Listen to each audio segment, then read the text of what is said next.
Hello, I'm Dr. John Argalaska. This video explains my 4-week program targeting people who have insecurity and anxiety as a result of it. Some of us emerge from childhood, as I did, with less than what would be considered a secure attachment style. This is not always the result of abuse or neglect. Sometimes, unfortunately, it is, but many times it's the result of a parent raising their own children in the way they were raised. For example, my mother was one of 10 children. She never picked me up out of the crib, nor my 2 brothers, explaining to me later on that why I had such a needy attachment style as a teenager. I emerged from childhood being very needy, never having been picked up out of the crib. Now, this is not really the fault of my mother doing something wrong. She just did what she knew to do in terms of how she was raised. Attachment style is one of those things that is transgenerational and passed on from generation to generation. So I emerged from childhood very needy and insecure. And as a result of that, I had quite a lot of anxiety. So this video is going to explain whether or not this program might be for you. It doesn't really talk about the guts of the program. It talks about some of the elements, concepts that are core to it. I believe it will help you to understand whether or not this program might be for you. I call it Rescue Me, I Need Some Equanimity. Equanimity is sort of a quality that we all aspire to, especially when we're under pressure, being cool as a cucumber and being able to see clearly, the opposite of being primed for defensiveness or aggressiveness. Some of us, instead of feeling tranquility when we need it, or being able to look at things at least clearly, not all arousal is bad. Some fight or flight is necessary when we need to mobilize our bodies for action, before a sports event, before a debate, or an artistic performance. Some arousal is necessary in order to get our body ready to perform. However, when this happens, it's situations when there's no reason for us to experience fight or flight, it can get in the way with relating to other people. One of the characteristics of having insecure attachment is that other people's opinions matter more than they should. We tend to worry about what other people think of us. After a conversation, we go over our words, sort of reviewing it. Did I do well? Was I okay? That is the kind of self-talk and doubt that keeps us from being able to be the best that we possibly can be. So having this sensitivity towards other people's opinions more so than we need is a characteristic of insecure attachment. It's important to note that insecure attachment and an overly protective nervous system are natural occurrences. They aren't something that we chose, okay? Anxiety like this can sometimes be debilitating. If you feel like this is you, I've got a plan that can lead you to train your nervous system to be calmer in the moment, and also to put you on a path towards achieving earned autonomy, or earned security, as it's called, what I call being fully cooked, and to enable you to get through life with more equanimity. Now, according to research, about 50% of us emerge from childhood with less than insecure attachment. And attachment style is a set of expectations that are learned implicitly before we can even speak. There's no narrative memory attached to it because we didn't have speech. We learn these things in the first couple of years of life. In fact, the implicit learning that forms attachment style goes on until about 4.5 or 5 years of age. That's one of the reasons why we look at ourselves and we think, this is me, this is the natural me. It's not. It's the you that was formed by the relationship with your caregiver, mostly through implicit learning. That's the stuff behind the words. And there were no words at that time. Okay, now, as I just said, this isn't who you are. Okay, insecure attachment and a nervous system that tries to be overprotective are both natural propensities of our nervous system to react in this way. Insecure attachment. Attachment is something we have no choice about.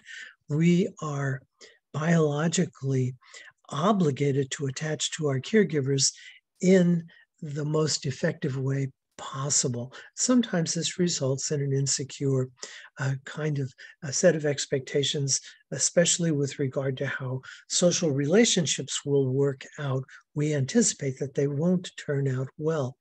And if anything has traumatized us in the past, our reptile brain, our hippocampus, and our amygdala, parts of our reptilian brain, tend to overgeneralize cues, and that tends to make our nervous system hyperactive in detecting danger.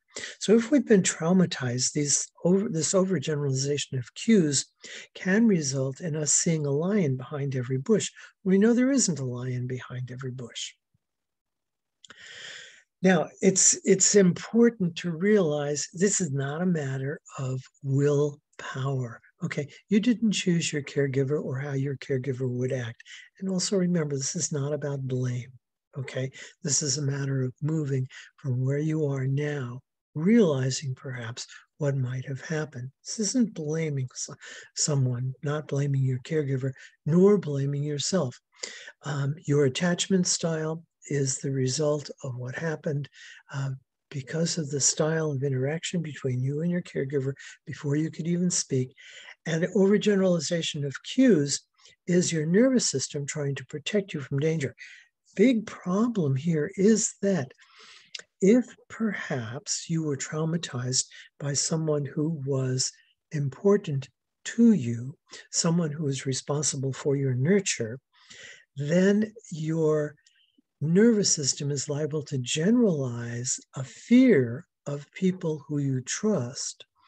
In other words, when you start to trust someone, you may feel apprehensive, sort of an approach avoidance kind of a thing.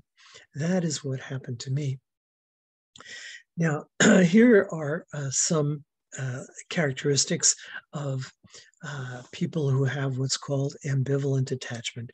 It's an approach avoidance kind of a thing. It's a very unpleasant way to be. Now, this program that I have yields quick results in the moment that you feel some anxiety. I work with calming the emotional arousal within our body. It's a somatic approach. I use biofeedback techniques to help calm your viscera. Your cerebral cortex then interprets this calm viscera as, I'm okay.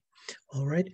These techniques are not hard to learn, and they're highly effective in calming anxiety in the moment. Also, part of my program sets you on a path towards overcoming insecure attachment. Attachment style was learned, a set of expectations based upon the relationship between you and your caregiver. And if this set of expectations is something like, my needs will not be met, I'm not worthy of having my needs met, then these expectations cause difficulties when you get into relationships. especially with relationships with people who you should be able to trust. Now, you can replace this set of expectations with a new set. It takes a long time, but there are ways to do it. And I can point you in the direction of how to do that. So, one, you can handle anxiety in the moment when it comes up with some techniques that I can teach. I can put you on a path towards personal security. This also probably fits in very well with your own understanding about what is important to you. Those trusted moments when you are able to allow yourself to be vulnerable to a special person in your life, a trusted individual who will then affirm your worth, validate your feelings. It's like putting a penny in the bank. It isn't the words they use so much, it's what's behind the words. That's implicit learning. So what was put in there by implicit learning when you were an infant can be replaced by implicit learning through a relationship with a trusted individual. Doesn't involve endless talk therapy. You can talk and talk forever without being able to fully understand the circumstances that resulted in your present subjective life. Talk therapy definitely has its place, but it can go on for a long, long time. Now, I want you to realize that I am a person who emerged from childhood with insecure attachment. I had two extremely good therapists and a long-suffering wife who were able to build in me a new set of expectations through implicit learning that resulted in my own secure, earned security, or what's sometimes referred to as earned autonomy, what I call being fully cooked. I've been there. I know what that's like. Now, as far as anxiety is concerned, my father died of a heart attack. My uncle died of a heart attack. My grandfather died of a heart attack. I'd been told, don't ignore chest pain.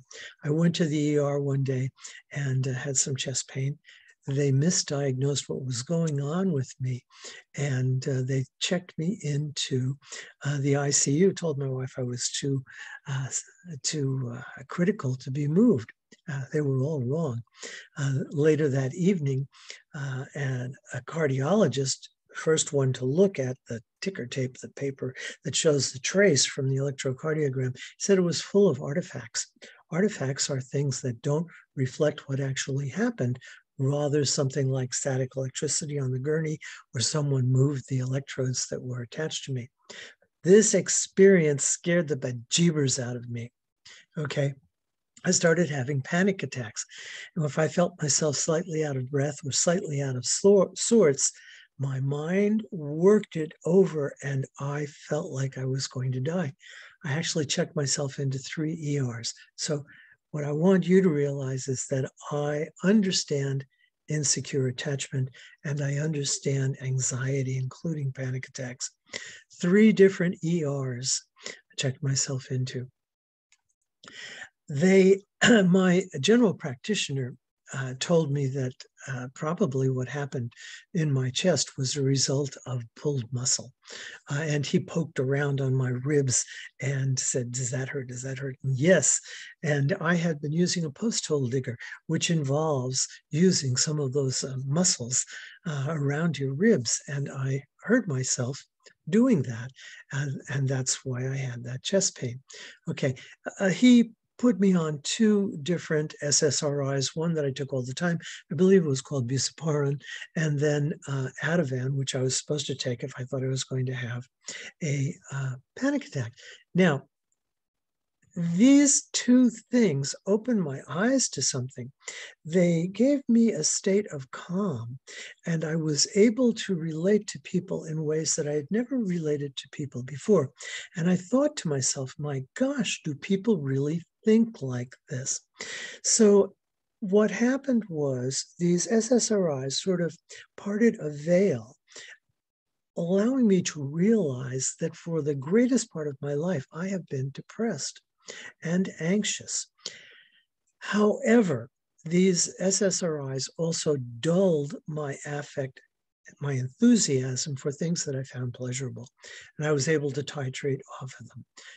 I am not able to give advice about SSRIs and prescriptions. That is something for your general practitioner to do. So if you have any concerns about those, always talk to your prescribing authority. Okay, so as I had mentioned earlier, my mother never picked me up. So I ended up with insecure attachment. She told me, you know, your cousin Jocelyn, she raised the kids a little differently. She picks the kids up when they cry. I never did that with you and your two brothers. Maybe her way's a little better.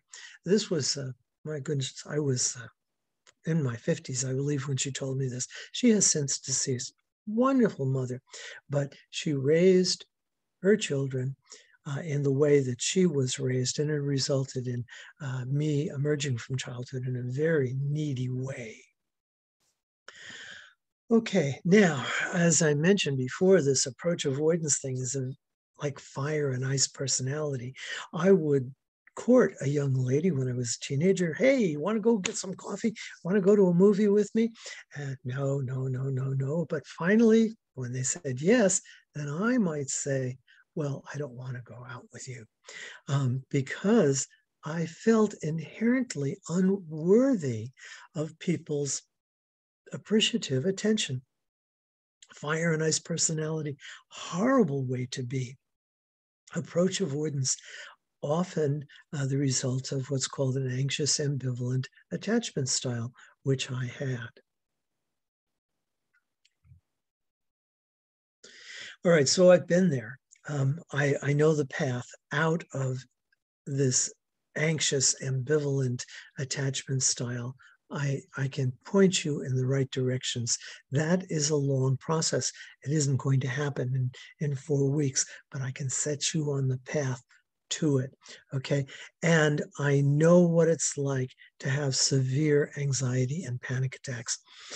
One of the times when I had one of those panic attacks, I was actually working with an EMT in a business that I have, which rents plants for events.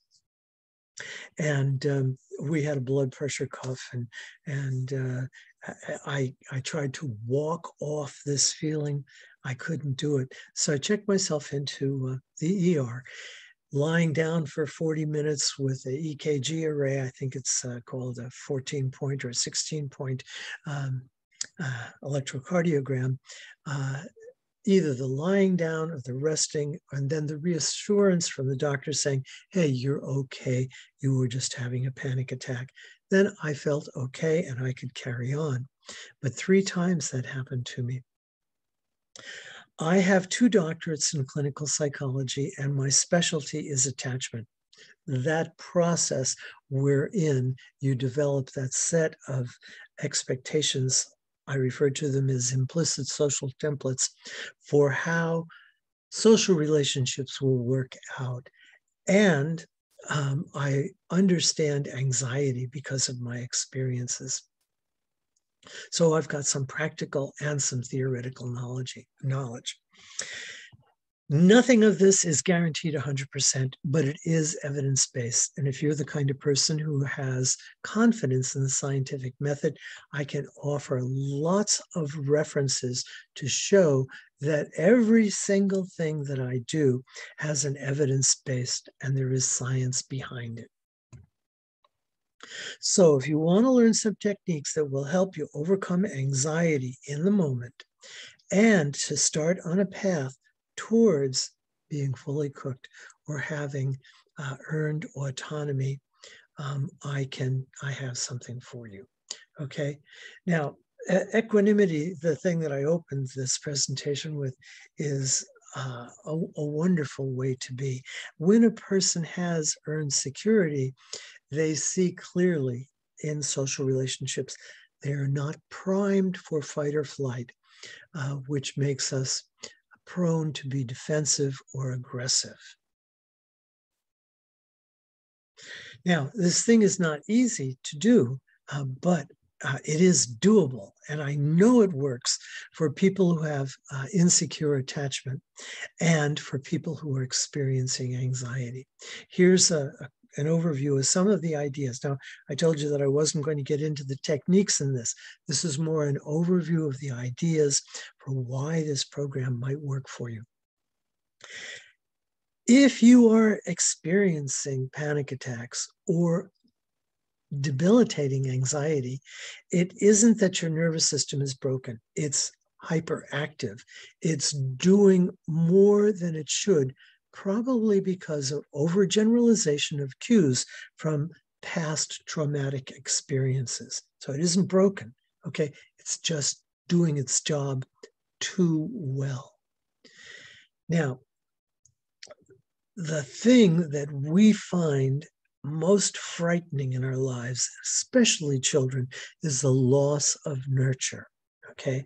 And it is a natural reaction to become distraught, to become anxious and upset when we are threatened with the withdrawal of nurture.